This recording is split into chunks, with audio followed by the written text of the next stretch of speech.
Halo, perkenalkan, namaku Najwa Aulia atau biasa dipanggil Najwa atau Jua. Halo, perkenalkan nama saya Sarvina Tamimi atau biasa dipanggil Tami. Halo, perkenalkan nama saya Siska Nabila atau biasa dipanggil dengan Siska.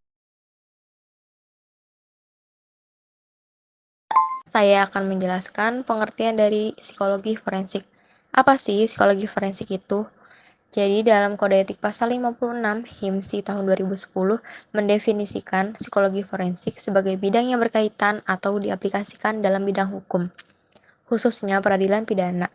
Dengan demikian, psikologi forensik merupakan cabang dari psikologi yang mempelajari dan mengintervensi proses peradilan guna menyediakan data dan pengetahuan yang membantu penyelesaian suatu kasus.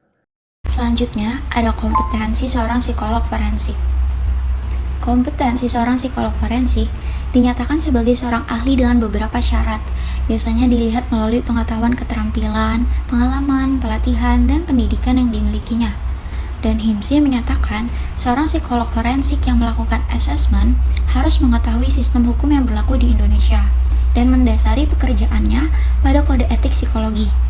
Namun, seorang psikolog forensik memiliki ancaman terkait kompetensinya, yakni yang pertama, gagal memahami sistem hukum.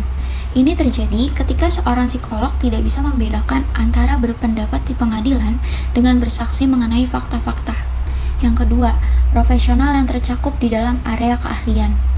Yang ketiga, arogansi profesional. Hal ini memicu permasalahan dalam membuat diagnosis. Yang keempat, menjadi pembela atau pendukung daripada pemberi informasi. Ketika seorang psikolog terpengaruh posisinya menjadi posisi pembela atau pendukung. Yang kelima, gagal untuk hadir dan menguak pemahaman yang sudah berkembang. Yang keenam, psikolog yang kurang kompeten dalam mengalami burnout atau terganggu fungsi mentalnya akibat berbagai gejala psikopatologi atau penyalahgunaan zat, seperti alkohol atau obat-obatan terlarang. Ini akan menunjukkan sifat negatif pada diri sendiri, orang lain, pekerjaan, ataupun kehidupan mereka. Yang terakhir, ada keserakahan psikolog forensik karena seringkali melihat pekerjaannya mendatangkan keuntungan besar.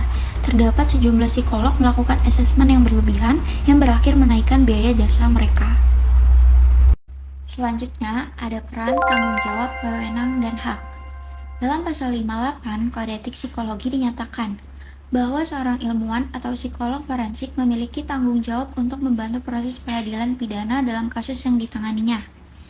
Berikut peran psikologi di bidang hukum. Yang pertama ada criminal system.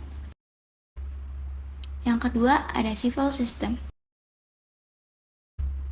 Yang ketiga ada juvenile system. Yang keempat atau yang terakhir ada academic atau educational system.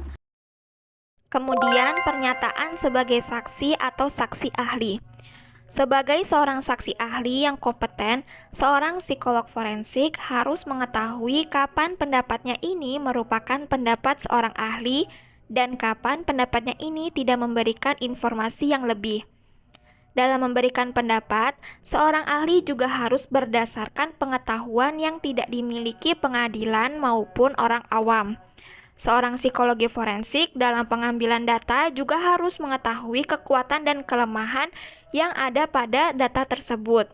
Karena di dalam persidangan, pihak lawan bisa kapan saja menyerang ketidakmampuan dan kekurangan yang dimiliki seorang psikolog forensik. Selanjutnya, pernyataan melalui media. Seorang psikolog forensik dalam memberikan pernyataan harus mempertimbangkan hal-hal berikut. Yang pertama, hanya seorang psikolog yang melakukan pemeriksaan psikologi terhadap kasus hukum yang dapat memberikan pernyataan. Yang kedua, seorang psikolog dapat memberikan sebuah pernyataan di media terhadap suatu gejala yang terjadi di masyarakat. Akan tetapi, jika ia tidak melakukan pemeriksaan, maka hal ini harus dinyatakan dalam media dan pernyataan tersebut harus bersifat umum.